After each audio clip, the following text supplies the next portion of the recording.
Hello and welcome to Snakepower Live. This is our inaugural show on the internet that features the latest news and announcements from Cahuilla Lodge, as well as interviews with inspiring members from the Order of the Arrow. New episodes of Snakepower Live will stream on the last Sunday of every month at 6 p.m. here on Cahuilla Lodge's Facebook page. Copies of this show will also be available for viewing on Cahuilla Lodge's YouTube channel and on Instagram. A little later in the show, we will be interviewing tonight's guest, J.K. Oldenburg, the G18S Section Chief. He'll have some news to share about the upcoming National Order of the Arrow Conference this summer and the area conclave this September. Now moving on to the news and announcements section of this show.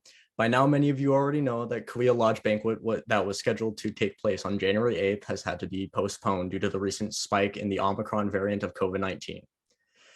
We are tentatively looking at rescheduling the banquet to sometime in March, but ultimately, whether it is in person or virtual, the banquet is a not to miss event for our lodge members. The theme for the 2022 Cahuilla Lodge banquet is Wild West. This gives you time to fit in your 10-gallon cowboy hat and work on your yeehaw. The Cahuilla Lodge banquet will be worth the wait because the event is just too much fun to miss. An announcement about this will be made in the next few weeks. The National Youth Leadership Seminar, also known as NLS, is a weekend training program focusing on leadership development and open to youth and adults. Run by the region chief and his advisors, it provides an in-depth look at leadership skills and techniques.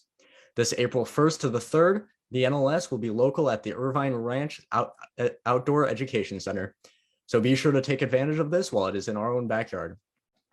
Also, the same weekend is the Developing Youth Leadership Conference, or DYLC for short. The DYLC is a weekend training built on the concepts learned at NYLT, and it uses the NLS terminology as participants learn new tools and techniques of how to mentor and develop our youth leaders. DYLC will also be at the Irvine Ranch Outdoor Education Center, so be sure to be there. For more information, you can visit the Cahuilla Lodge website at www.snakepower.org. Cahuilla Lodge will be hosting an online training session for Order of the Arrow representatives from troops, venture crews, and Sea Scout ships. This is a great opportunity to learn about the specific leadership position and bring this part of scouting experience to your fellow OA members in your scouting unit. This training is open to all Order of the Arrow members serving as their OA unit representative and their adult advisors. You can register to attend by checking the link on this post for this video or by visiting snakepower.org. A link with the Zoom sign-in information will be emailed to everyone on the morning of the training class on February 16th. From January to April of every year, OA unit election teams visit every unit in the council to elect those scouts who have lived up to the scout oath and law in their daily lives to become candidates to join the Order of the Arrow. Right now, teams have already begun scheduling visits to troops, crew, and ships to honor those scouts.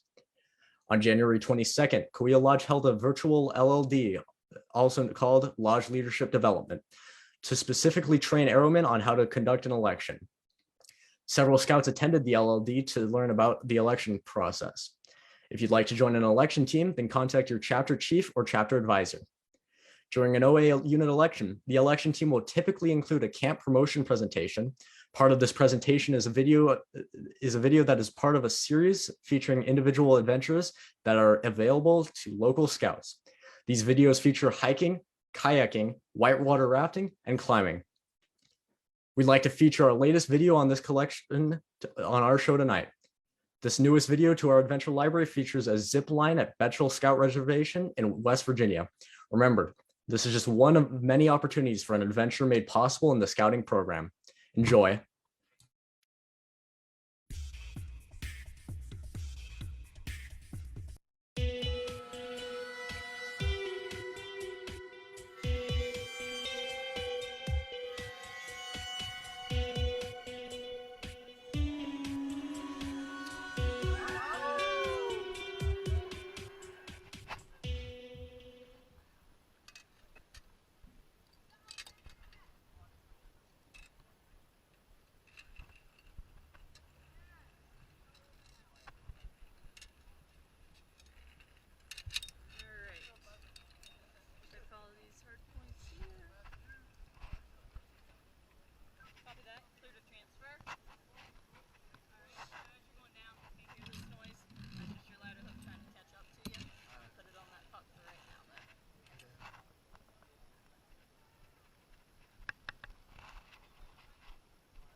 All right, tonight for our very first guest on Snakepower Live, J.K. Oldenburg.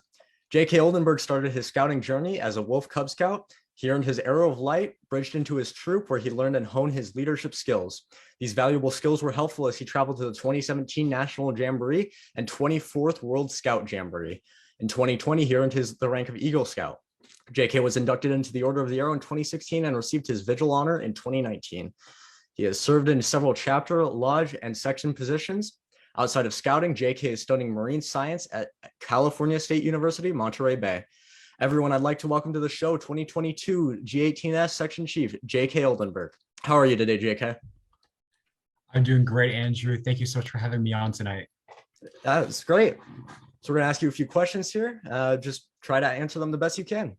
Awesome. First thing I want to ask you is, how long have you been in the Order of the Arrow, J.K.? So I've been in the Order of the Arrow now for about 6 years. Crazy to think. 6 years is a long time. I think I joined back in 2019, I think. So I've only been here around 3. Yeah, 6 years is great, man. What was your favorite part about the Order of the Arrow during those 6 years?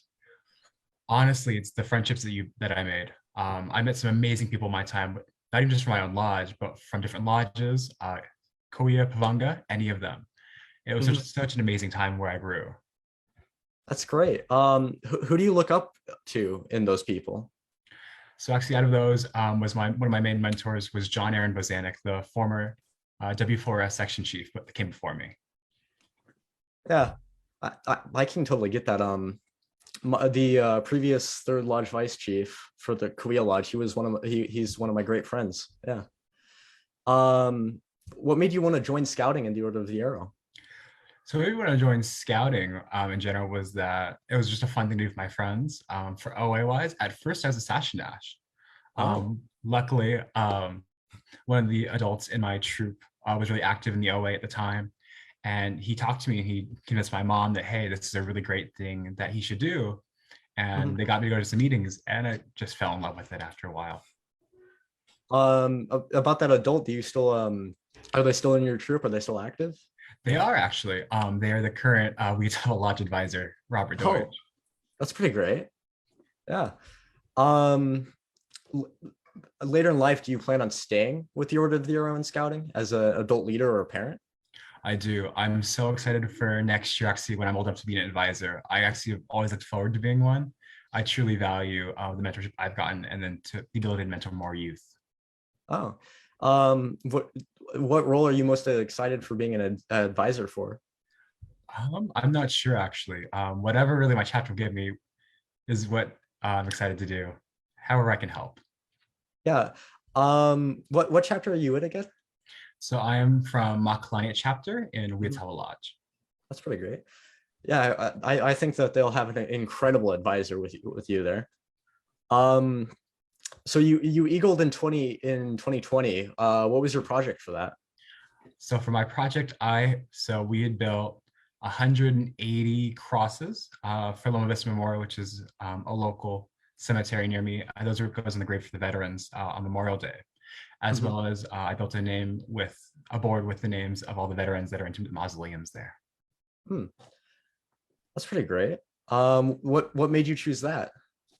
My troop has done a lot of work there and a lot of projects there, as well as both of my grandfathers were veterans in the military. Yeah. I think I was planning on doing something like that for my Eagle project as well, because my grandfather, my great grandfather fought in World War II. So yeah, that's great, man. So you go to the CSU Monterey Bay, right? Yes, I do. How's the campus there like? It's beautiful. We are growing. We are one of the youngest Cal States. I'm currently actually there right now. Oh. How long have you been going to Monterey Bay? So this is my second year. It's my first year on campus though, officially. I could not be on campus last year because of COVID. Yeah. And what made you want to study marine science? Growing up, I grew up snorkeling and surfing a lot. And so I just had this love of the ocean. And that's really where it led me, was into marine science. What are you hoping to do in marine science? So what I'm really looking forward to is besides research, because most of us want to do research, but Yeah. I really want to work with actually the government and so work with policy on the environment. Yeah, that's great, man. Um, do you have a favorite like outing that you've done in scouting? I do. So by far, my favorite would be the 2019 World Scout Jamboree. There is nothing compared to a World Scout Jamboree. It is so amazing. I grew so much as a person in that time. I made some amazing friends. That's great. Um, the World Scout Jamboree, how long is that event? So that event is about 2 weeks, Mhm. and it happens every 4 years. So in those 2 weeks, what did you do? In those 2 weeks, I mostly spent that time just meeting people and going around to different spots. That was held at the Sempector Reserve, and it was just so amazing to be able to meet all those people.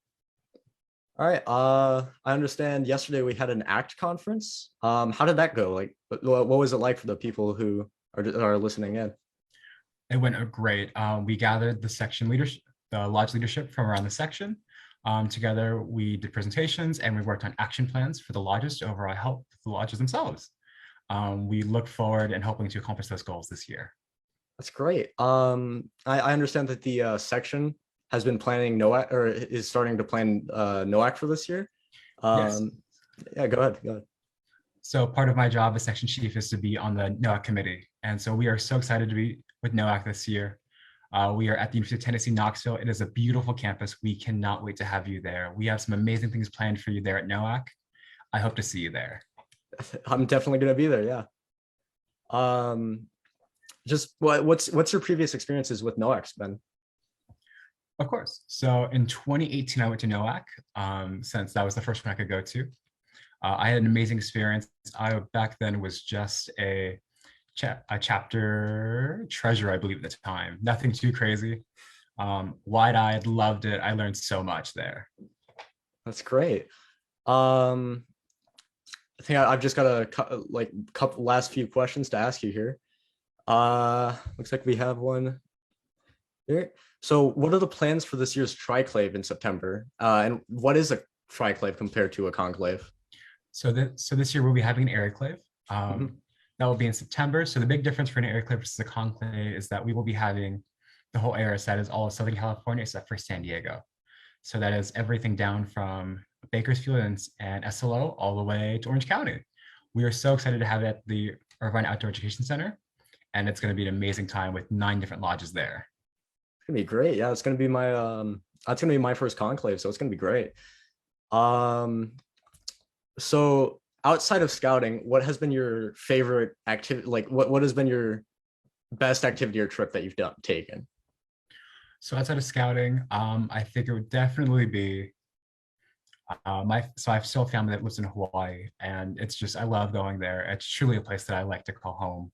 Mhm. It's beautiful there. And then the last question here is, what was your most amazing scouting experience? Of course. So the most recent one, besides the ACT conference, was we took a crew down to Antarctica. It was this beautiful trip. We were gone for about 2 weeks. World changing. We got to go to Buenos Aires and then to Ushuaia and then Antarctica on the boat. We got to actually go set foot land there as well. We had a brotherhood ceremony and we got to snow camp. I will never do that again, but it was truly an amazing experience. Yeah, that's gotta be a great brotherhood ceremony to have one in Antarctica. Well, thank you so much for appearing on our show today, JK. I think it was very enlightening to learn about your life experience. It was pretty inspiring. Yeah. Awesome. Thank you so much for having me. Yeah, no problem, man. All right, have a good day. All right. As we get towards the end of tonight's show, we'd like to feature some fun facts about one of chapters of Cahuilla Lodge that you might not know about. Tonight, we're going to feature some fun facts about the Otsa chapter. Otsa used to be its own lodge. Otsa Lodge number 380 was active in the Grayback Council, headquartered in Redlands, California. A predecessor to Lodge called Homita Kota existed from 1948 to 1952 before disbanding. One of the Otsa's lodge's primary duties was serving and staffing Camp Two Lakes, located near the present Camp Tockwitz in Barton Flats. Among its accomplishments, Otto Lodge has had the honor of being the service lodge for the first Section W4B conclave, which was held at Redlands High School. A year later, Otso was a part of Cahuilla Lodge. National OA records indicate the merger occurred in 1974. The Otso chapter merged with the Wisamahi chapter in 2014 to create the current area that they now serve: Redlands, Fontana, Rialto, Highland, Banning, and the Beaumont areas. All right, this has been episode 1 of Snakepower Live. Remember that new episodes premiere at 6 p.m. on the last Sunday of every month here on Facebook, and each episode will also be available on Cahuilla Lodge's YouTube channel and Instagram. See you guys next time.